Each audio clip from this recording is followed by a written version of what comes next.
এই 4-5 দিন আগের ঘটনা। আমি বসে, ম্যাডাম সহ আমরা পরিবারের সহ বসে টেলিভিশনে বাংলাদেশের খবর দেখছিলাম। হঠাৎ করে একটি চ্যানেলে একটি খবর দেখলাম যমুনা টিভিতে। যে যমুনা টিভি ঢাকা দক্ষিণের 39 নম্বর ওয়ার্ডের একটি খবর দেখাচ্ছে যে সেখানে বাসিন্দারা আটকে গেছে বহুদিন যাবৎ পানিতে আটকে গেছে, চলাচল করতে পারে না, পানি বন্ধ হয়ে গেছে, অনেকে ঘরে ঢুকতে পারে না, বিভিন্ন সমস্যা। জায়গায় যদি পানি জমে যায় বেশ একটা জায়গায়, এলাকার মানুষের। তো দক্ষিণে যেহেতু আমাদের ইশরাক মেয়র প্রার্থী ছিল, তখন বাংলাদেশ সময় প্রায় রাত 3:30টার মতন বাজে।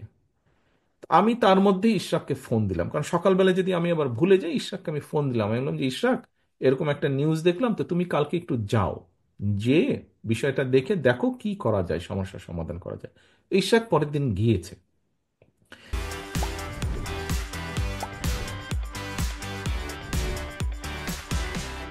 এখন সহকর্মীবৃন্দ, এই ঘটনাটি বলার একটি লক্ষ্য বা উদ্দেশ্য আছে।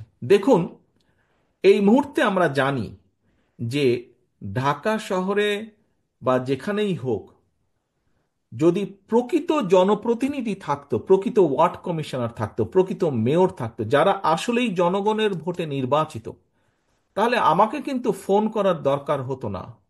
আমি কিন্তু একজন মানুষ হিসেবে আমার পক্ষে সব, আমার আমার আপনাদের কারো পক্ষে কিন্তু সব ফোন করে করে সমস্যার সমাধান করা সম্ভব না।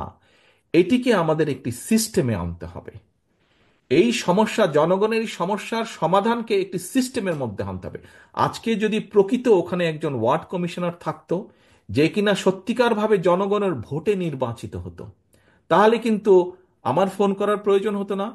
তাহলে ওই সংবাদ মাধ্যমের ওইটা সমস্যা দেখানোর প্রয়োজন হতো না হয়তো।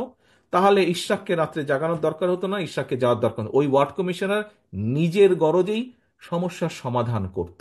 সেটি ওয়াসার হোক, সেটি সিটি কর্পোরেশনের সমস্যা, সে দৌড়াদৌড়ি করে নিজেই সেই সমস্যার সমাধান করত।